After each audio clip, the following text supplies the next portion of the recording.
Olá, tudo bem? Aqui eu fiz um desenho de um disco com o eixo central segurando esse disco e um bloquinho aqui na sua extremidade. Eu fiz dois bloquinhos aqui, um para a gente analisar a velocidade que vai atuar nesse bloquinho e o outro para a gente analisar as forças que vão atuar nesse bloquinho, tudo bem? Mas na verdade é o mesmo bloquinho que só está girando. A questão nos dá três informações importantes. O diâmetro desse disco é 1 metro, ou seja, a distância de ponta a ponta dele é 2 metros. Então, o raio, que é a metade do diâmetro, vai ser de 1 metro, tudo bem? Então, do centro até a extremidade é 1 metro. E a gente sabe também que esse bloco ele está posicionado a 0,8 metros do centro. Então, ele está aqui com o 0,8, que é a imagem que eu falei para você. A gente sabe que a velocidade angular de giro desse disco é de 2,5 radianos por segundo. Tudo bem? Como o bloco está fixo aqui no disco, né, não vai haver nenhum movimento relativo do bloco em relação ao disco, então ele vai possuir a mesma velocidade angular, pelo motivo de que, se o bloco se permanece fixo em um determinado ponto aqui no disco, então conforme o disco vai girando, o bloco vai girando junto, com a mesma velocidade angular, já que a velocidade angular representa o ângulo que foi rotacionado em 1 segundo. Então, tanto o disco quanto o bloco percorrem o mesmo ângulo em um mesmo tempo, por isso eles possuem a mesma velocidade angular. A velocidade linear já depende do raio na qual esse bloco, né, vai estar submetido. A forma mais fácil da gente calcular é usando a seguinte relação: velocidade linear é igual a velocidade angular vezes o raio. Você poderia aplicar também, mas seria a mesma coisa, né? Sabendo que velocidade é igual a 2π RF e velocidade angular é igual a 2πf, né? Eu tenho aqui 2πf, é a mesma coisa que eu pegar e substituir, ficando velocidade linear é igual a velocidade angular vezes raio. Como a velocidade angular é 2,5 e o raio a qual ele está no disco é 0,8, então a sua velocidade linear do bloco é 2,5 vezes 0,8, que dá 2 metros por segundo. Sabendo essa velocidade V aqui, que é de 2 metros por segundo, a gente já começa a conseguir calcular algumas coisas. Para a primeira alternativa, a gente precisa saber como que eu vou determinar essa força de atrito para conseguir saber o coeficiente de atrito estático. Como esse bloco aqui está parado em relação ao disco, né? Então a força de atrito que vai atuar aqui é a força de atrito estática, tudo bem? Então, ó, para cima eu tenho a normal, para baixo eu tenho peso, como em qualquer elemento horizontal que não haja aplicação de nenhuma outra força, nem força resultante vertical. A normal se anula com o peso normalmente. Mas, como esse é um movimento circular, eu preciso ter a atuação da força centrípeta. A força centrípeta, perceba que eu estou fazendo ela em outra cor aqui, porque ela não é uma força de verdade. A força centrípeta não é uma força independente. A centrípeta é dependente. O que isso significa? Que ela sempre precisa de outra força atuando como ela. Ou eu vou ter uma força de tração quando for a corda, eu vou ter a força de atrito quando for um giro dessa forma. Sempre vou precisar de alguma força ou conjunto de forças, pode ser também atuando como força centrípeta, tudo bem? Nesse caso, nós temos a força de atrito. Por quê? A função da força de atrito é se opor à tendência de movimento do bloco. Quando a gente está girando assim, né? Gira, gira, gira, gira, gira, gira, gira.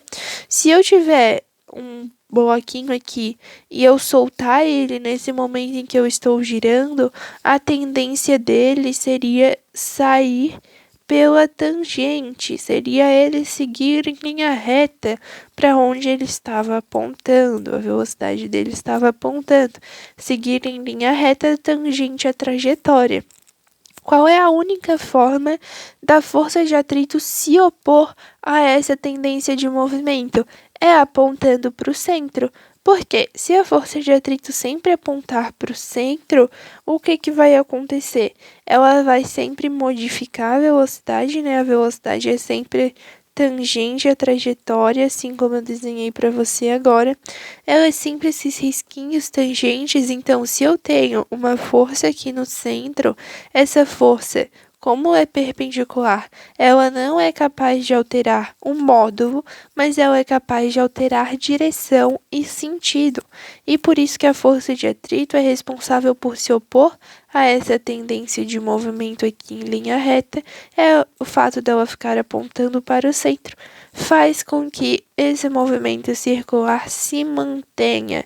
Tudo bem? Se ela apontasse aqui para trás, a única coisa que ela conseguiria fazer é diminuir essa velocidade, né, com que o bloco se move, mas ela não conseguiria retornar ao estado original, que seria fazer o movimento circular.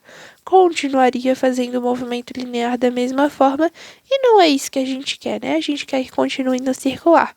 Por isso, a força de atrito, com a sua função predominante de fazer oposição ao movimento e fazer com que o corpo volte ao seu estado inicial, ela fica apontando para o centro de modo a alterar a direção e sentido da velocidade e manter o corpo aqui no movimento circular, tudo bem? Então, como a força centrípeta precisa de alguém atuando como ela, e a força de atrito vai estar sempre para o centro, apontando para o centro, né? Na mesma direção radial da força centrípeta, eu posso vir aqui e afirmar que a força centrípeta é igual à força de atrito estático, já que uma atua como a outra. Então, eu sei aqui, ó, a força centrípeta é mv² sobre r. E a força de atrito é μ vezes normal. Mas como a gente viu aqui, não há nenhuma resultante vertical. A normal se anula com o peso, ou seja, elas são iguais. Então, normal é m vezes g. Eu venho aqui e corto as massas, tá bom? E eu fico v² sobre r é igual a μ vezes g. V² é a velocidade ao quadrado que eu descobri aqui, que é 2 metros por segundo. O R é o raio, como o diâmetro é 2 metros, o raio é 1. Então, eu tenho que velocidade ao quadrado é 2 ao quadrado, que dá 4. E aqui é 1 vezes, igual a μ, né, que é o coeficiente de atrito estático, vezes a gravidade, que é 10. Eu passo isso aqui dividindo, fica 4 sobre 10, que é igual a 0,4. Então, seria correto afirmar que o coeficiente de atrito estático é 0,4, minimamente, né, 0,4. Porque a gente não sabe se está no estado de iminência ou não. Isso é um dos motivos que pode fazer a alternativa 0,1 estar correta, porque no coeficiente de atrito estático a gente nunca sabe se a gente está trabalhando com o máximo ou não, tudo bem? Mas, pelas contas aqui, subentende-se que ele pode ser 0,4, até 0,4, tá? Então, tecnicamente, ela estaria incorreta se a gente considerasse que esse bloquinho aqui está na iminência do movimento, ou seja, que essa daqui é o maior atrito estático possível, tá bom? Como você pode ver até pela demonstração aqui dos cálculos, é 0,4 mesmo. Aqui na 0,2, a gente quer saber a frequência, então eu posso simplesmente vir aqui e substituir. Velocidade angular é igual a 2 vezes π vezes f. Velocidade angular é 2,5. 2 vezes π se refere à volta inteira. E a frequência é o que eu quero saber. Passo o 2π dividindo, 2,5 dividido para 2 fica 1,25 e o π continua dividindo. Então, a frequência, na verdade, é 1,25 sobre π, tá bom? Na 04, a gente sabe que o período é igual ao inverso da frequência. Tudo bem? Até porque o período é o tempo necessário para completar uma volta e a frequência é o número de voltas completadas em 1 segundo ou 1 minuto. Então, eu posso vir aqui e afirmar: o período é igual a 1 sobre 1,25 sobre π. Eu faço aqui a divisão de frações, né? Aqui eu tenho 1 sobre 1, aqui eu inverto e multiplico. Fica 1 vezes π que dá π, 1 vezes 1,25 que dá 1,25. Então, o período é π sobre 1,25 segundos, tudo bem? Para 0,8, a aceleração centrípeta é dada por v² sobre r. Então, nesse caso, a velocidade é 2 quadrado, o raio é 1 e a aceleração centrípeta é 4 metros por segundo ao quadrado, tudo bem? A 16 fala da aceleração linear, né? E a gente sabe que a velocidade linear é constante, né? Até pelo fato de a velocidade angular dada ser constante. Se a velocidade angular é constante, então a velocidade linear também é constante. Quando nós temos o valor da velocidade constante, significa que existe apenas força centrípeta, porque no movimento circular existem duas forças capazes de provocar a aceleração: a força centrípeta, que provoca a aceleração centrípeta, e a força tangencial, que provoca a aceleração tangencial. A força centrípeta ela só muda a direção e sentido da velocidade, mantendo esse corpo no movimento circular. A força linear aqui, ela provoca uma aceleração na mesma direção da velocidade, e por isso é provocado uma variação desse módulo da velocidade, que pode ser tanto negativa, quando esses sentidos se opõem, quanto positiva, quando esses sentidos são o mesmo. Então, se eu tenho uma velocidade constante, eu não tenho uma aceleração linear, tudo bem? Eu tenho apenas uma aceleração centrípeta. Uma aceleração linear mudaria o valor dessas duas velocidades, e não é esse o contexto que a gente tem. A gente tem os valores sendo constantes, mudando apenas em direção e sentido pela força centrípeta, tá bem?